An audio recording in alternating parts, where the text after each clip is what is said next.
ng'iyo gigo ma otudore kod wechego mago mag timo ohala kata trade. Ang'e ni sebedo ka iluwo kaka romo mar COMESA osebedo e pacho kae. Wanyalo wacho ni chakre wuok tich nyaka odiochieng' ma kawuono romo ma kamano osebedo nade? Jogo manitiere pacho kae nyalo bedo kod geno mane ahinya to odiochieng' ma kawuono ma koro jotend pinje manitiere buo mabul mar COMESA mago pinje 21 bro bedo ka romo kawuono. Nyangweso.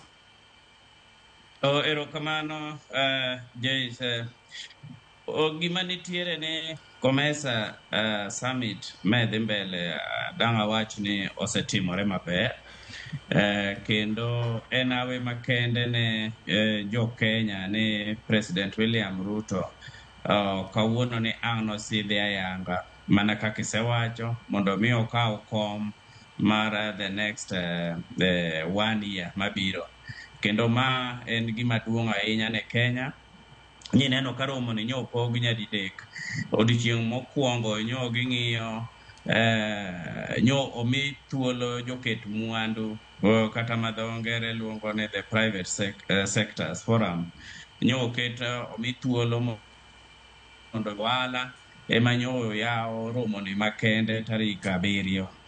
Kendo neno ka gitwak jo ohala chiwo midhiero magisebedo godo kata experience magisebedo godo e weche mag timo ohala e yor COMESA ka kuom pinje 21.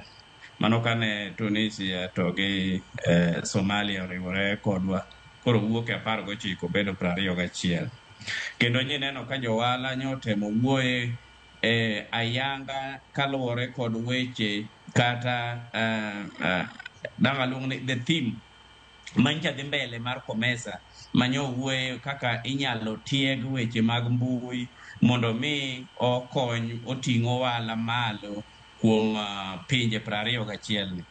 Kendo neno ka gitemo wacho ni oningo be ni koro jotelo mag pinje 21 oyaw badgi malach mondo yie mondo mi tim gik miluongo ni electronic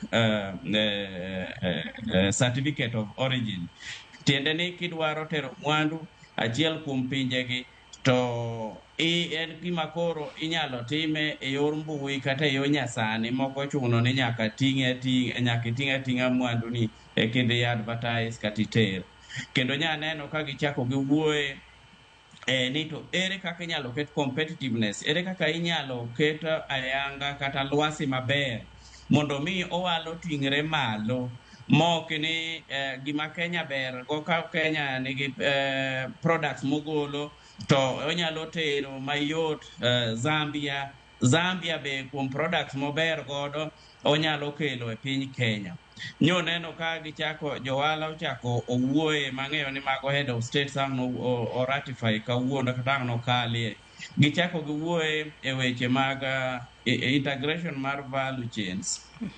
Tiende ni jo ohala temo ng'iyo ni mana ka ncha waseloso ere kaka riwruok mar COMESA makoro romo mene dhi mbele, ere kaka inyalo kal e mise mondo ket dwaro ni pinje koro kikaw mwandu gini giuso tiende giuso kaka igole e puodhono titere e chiro. Onego be ni timo gimiluongo ni value addition.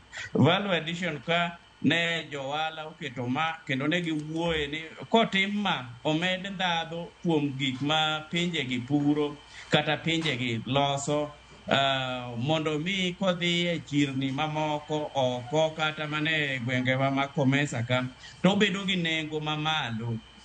Ma dhi kelo gima dho ngere luongo ni regional competitiveness mar member states. Ma naneno ka giwuoye kendo gikwayo ni pinje sirikal me pinjegi ong'iyane yorego. Gichak giwuoye weche mag tudruok maricho machalo kaka infrastructure mane richo, gineno ni ma miyo lwasi ok bed maber. Ne gichako jo ohala chieng' mokwongo gichako giwuoye non-tariff barriers, tonde kata obadho mabede kind pinjegi mamiyo ohala ok dhi maber. Makigolo mwandu ni ka itero Uganda idwa penjo mang'eny ka ng'ama odhi kata klinik, miyo koro ohala koro yudo ka jo ohala matindo ok yud thuolo mondo mi otim ohala e yo maber. Ere kaka dang' wayaw lwasi mar ohala mondo mi obadho matindo gi ma weche mag uchumi luongo ni NTBs, non-tariff barriers, ere kaka dang golo badhogi mondo mi pinje mag Comesa oyud thuolo kata oyud fuong'ruok otim ohala e yo maber. Ni chak ineno mogik kuom romo mokwongo tarik 7, jowala wuoye wach ma kaka inyalo tieg weche mag SMEs, jowala matindo tindo kod youth.